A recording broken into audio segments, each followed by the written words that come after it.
प्रशांत किशोर की आंधी में भारतीय जनता पार्टी उड़ गई है। जी हां, ये सुनामी आई है बांकीपुर विधानसभा क्षेत्र में, जहां आज उपचुनाव के नतीजे आ रहे हैं और उपचुनाव के नतीजों में 11वें राउंड की मतगणना खत्म होते होते प्रशांत किशोर एक बड़ी बढ़त की ओर बढ़ चुके हैं। नमस्कार, मैं हूं प्रियदर्शन और आप देख रहे हैं न्यूज़ फॉर नेशन। और पटना के एएन कॉलेज में बांकीपुर विधानसभा क्षेत्र के उपचुनाव के लिए जो आज मतगणना का दौर शुरू से चल रहा है, उसमें दोपहर के करीब 11:40 बजे तक 11 राउंड की गिनती खत्म हो चुकी है और इसमें प्रशांत किशोर की जो कुल बढ़त है वह बढ़त 6000 वोटों से ज़्यादा की पहुंच चुकी है। दरअसल अब आधिकारिक जो आंकड़ा है वह चुनाव आयोग की ओर से जारी किया जाएगा। इसके पहले आपको यह बता दें कि 9वें राउंड तक जो तमाम अपडेट चुनाव आयोग के द्वारा किया गया है, अगर उसे आप देखेंगे तो यह चुनाव आयोग की वेबसाइट है, जहां चुनाव आयोग के अनुसार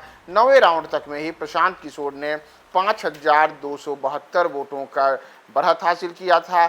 जो प्रशांत के खाते में, जहां 17,856 वोट आए। वहीं नीरज कुमार जो भाजपा के प्रत्याशी हैं, इनके खाते में 11,584 वोट रहा है, जबकि रेखा कुमारी जो राष्ट्रीय जनता दल की प्रत्याशी हैं, इनको 3,449 वोट 9वें राउंड तक मिला है। लेकिन उसके बाद 10वें और 11वें राउंड की गिनती में एक बार फिर से बड़ा उलटफेर देखने को मिला और 10वें और 11वें राउंड की गिनती में प्रशांत किशोर ने अपनी बढ़त को और ज़्यादा बढ़ाते हुए, जब 11वें राउंड की गिनती खत्म हुई है तो उसके बाद इनकी बढ़त करीब 6000 वोटों से ज़्यादा की हो चुकी है। तो प्रशांत किशोर, जिन्हें लेकर के हम सुबह से ही देख रहे हैं कि लगातार हर एक राउंड के बाद प्रशांत किशोर का बढ़त बढ़ता जा रहा है, तो उस बढ़त के सिलसिले में 11वें राउंड में भी एक बार फिर से प्रशांत की बढ़त 6000 के पार पहुंच चुकी है। और यह भारतीय जनता पार्टी के लिए सबसे बड़ा झटका माना जा रहा है, क्योंकि अगर आप देखेंगे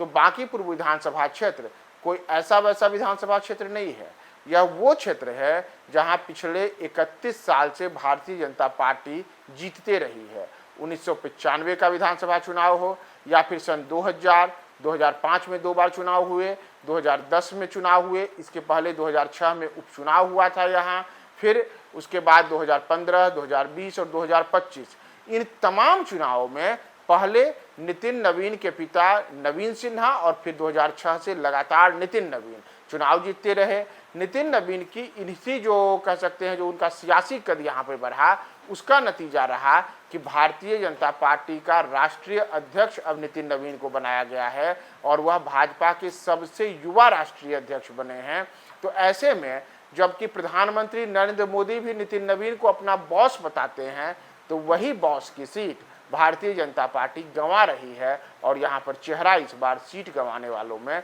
नीरज सिन्हा बनते हुए दिख रहे हैं।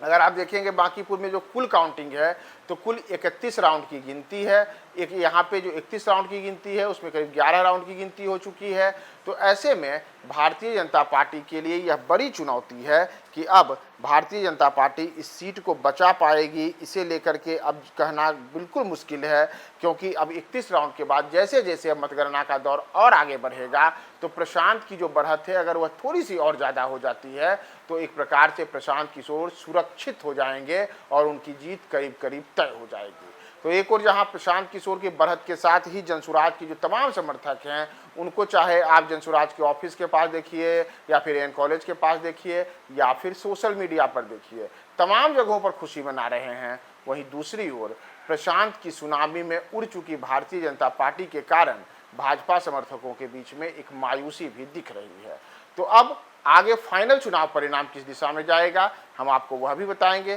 फिलहाल आपको यह बताकर छोड़े जा रहे हैं कि 11 राउंड की गिनती हो चुकी है और प्रशांत किशोर 6000 से ज़्यादा वोटों से लीड बना चुके हैं।